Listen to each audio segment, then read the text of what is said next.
Radio Veritas Asia Telugu వార్తలకు స్వాగతం. వార్తల్లోని ముఖ్య అంశాలు. సంక్షేమవాదం అనేది సామాజిక కపటత్వం మరియు ప్రజాస్వామ్యానికి శత్రువు అని చెప్పిన పోప్ ఫ్రాన్సిస్. సోషల్ మీడియాను అవసరం మేరకే వినియోగించండి అని హితవు పలికిన ఫ్రాన్సిస్ పోపు గారు. శిక్ష తగ్గించమని కోరుతున్న ఆస్ట్రేలియన్ మిషనరీని హత్య చేసిన హంతకుడు. అస్సాం వరద బాధితులకు సహాయం. భక్తియుతంగా సిలువగిరి మొదటి శనివారం ఉపవాస ప్రార్థన. ఆదివారం తెల్లవారుజామున ఫ్రాన్సిస్ పోపు గారు ఇటలీలోని తూర్పు వైపున ఉన్న ట్రైసే నగరానికి వెళ్లారు. ఆయన వార్షిక ఇటాలియన్ క్యాథలిక్ సోషల్ వీక్ సమావేశంలో పాల్గొన్నారు. అక్కడ ఆయన మొదటిసారి తన తాతగారు మొదటి ప్రపంచ యుద్ధం నాటి సూక్తులను పఠించినప్పుడు ట్రైసే నగరం గురించి విన్నానని చెప్పారు. కథోలికులు, రాజకీయాలు మరియు సామాజిక అంశాల గురించి ప్రశ్నలకు పోపు గారు సమాధానాలు ఇచ్చారు. ప్రతి పౌరునిలో ప్రజాస్వామ్యాన్ని పెంపొందించుకోవాలని, కథోలికులు దానిని ప్రోత్సహించాలని, ఉదాహరణకు తక్కువ ఓటింగ్ శాతం వంటి సామాజిక సమస్యలపై పోరాడాలని ఆయన అన్నారు. సంక్షేమవాదం ప్రజాస్వామ్యానికి శత్రువు మరియు పొరుగువారిపై ప్రేమకు శత్రువు. అలానే వ్యక్తుల గౌరవాన్ని గుర్తించని కొన్ని రకాల సహాయాలు సామాజిక కపటత్వం. దీనిని మనం మర్చిపోకూడదు అని పోపు గారు అన్నారు. అదే సమయంలో సామాజిక సమస్యలను ఖండించడంలో మరియు పరిష్కారాలను ప్రతిపాదించడంలో సామాన్యులకు చాలా పని ఉందని పోపు గారు నొక్కి వక్కానించారు. రొమేనియాలోని ఇయాసీ మేత్రాసన యువకులను ఉద్దేశించి పరిశుద్ధ ఫ్రాన్సిస్ పోపు గారు ఒక బహిరంగ లేఖను వ్రాశారు. లేఖలో పరిశుద్ధ ఫ్రాన్సిస్ పోపు గారు మాట్లాడుతూ, ప్రపంచంలో మంచితనం మరియు ప్రేమను నాటడానికి మీ వద్ద ఉన్న ప్రతి సాధనాన్ని ఉపయోగించాలని, ముఖ్యంగా మనుషుల మధ్య సోదరభావాన్ని పెంపొందించడానికి, ముఖ్యంగా శాంతిని నిర్మించేవారిగా ఉండండి అని ఆయన కోరారు. మరియు స్మార్ట్ ఫోన్లకు బానిసలుగా మారకుండా ఉండాలని, ముఖ్యంగా ఇంటర్నెట్ ప్రపంచంలో జీవించడం ప్రారంభించారని, దీనివల్ల మానసిక ఆరోగ్యం క్షీణిస్తోందని, మానసిక ప్రశాంతతను నాశనం చేస్తుందని పరిశుద్ధ ఫ్రాన్సిస్ పోపు గారు అన్నారు.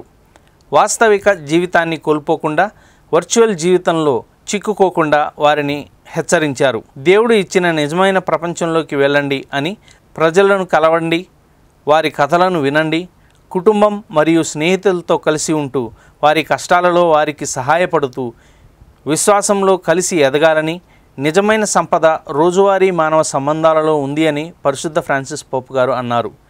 చివరిగా సెప్టెంబర్లో బ్రసౌ జిల్లాలో జరిగే జాతీయ యువజన సమావేశంలో కథోలిక యువత పాల్గొనాలని పరిశుద్ధ ఫ్రాన్సిస్ పోపు గారు ఆహ్వానించారు. విశ్వాసంలో కలిసి ఎదగాలని, అనుభవాలను పంచుకోవడానికి మరియు మీ క్రైస్తవ ప్రయాణాన్ని బలోపేతం చేయడానికి ఇది ఒక విలువైన అంశం అని ఫ్రాన్సిస్ పోపు గారు తన లేఖలో అన్నారు.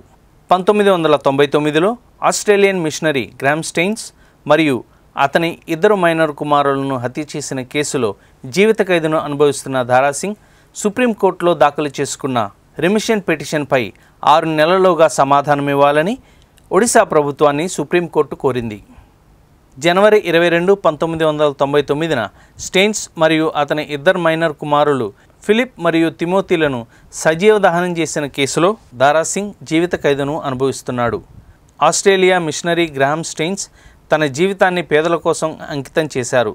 తన సగం జీవితాన్ని లెప్రసీ షెల్టర్ హోమ్లోనే గడిపారు. 1999 జనవరి 22 మధ్యాహ్నం ఆయన తన చివరి భోజనం అక్కడ ఉన్న కుష్ఠరోగులతో కలిసి చేశారు.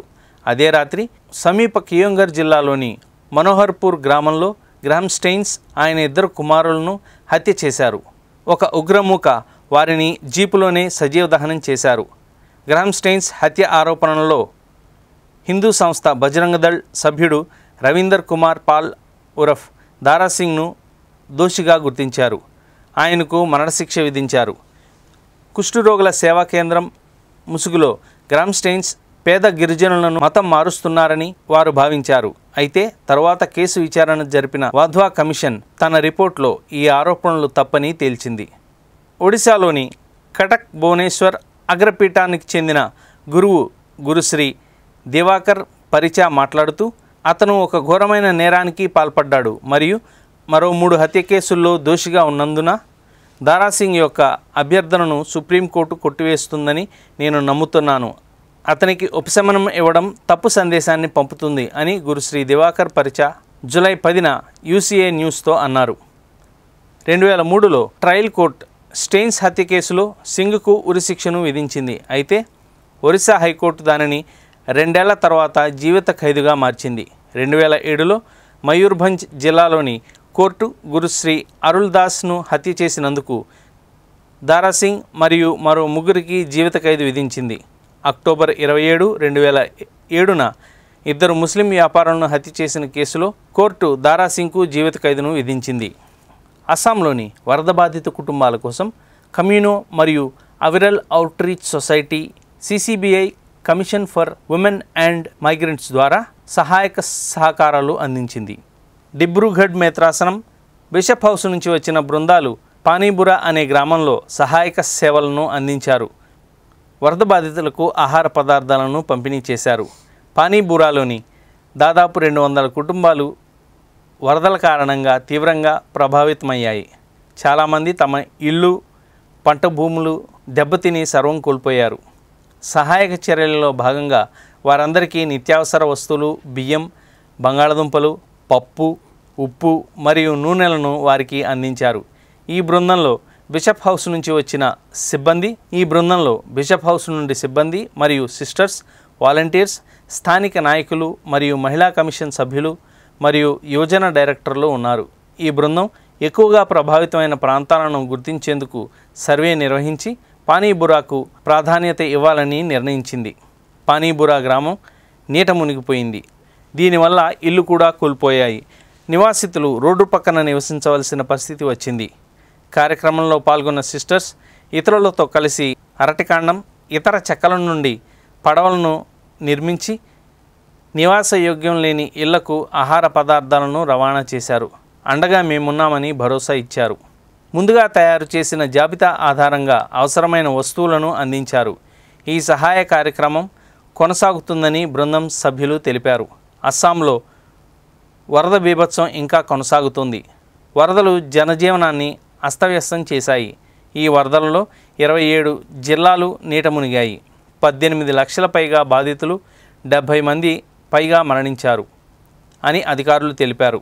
విశాఖ అతిమేత్రాసనం వెంగాపురం విచారణ పెదపెంకి గ్రామంలో మొదటి శనివార ఉపవాస ప్రార్థనా కూటమి భక్తియుతంగా జరిగింది. వెంగాపురం విచారణకర్తలు గురుశ్రీ కిల్లాడ ఆనంద్ గారి ఆధ్వర్యంలో ఈ కార్యక్రమం జరిగింది. శనివారం ఉదయం 10:30 గంటలకు మొదలైన ఈ కార్యక్రమానికి వివిధ ప్రాంతాల నుండి భక్తులు అధిక సంఖ్యలో పాల్గొన్నారు.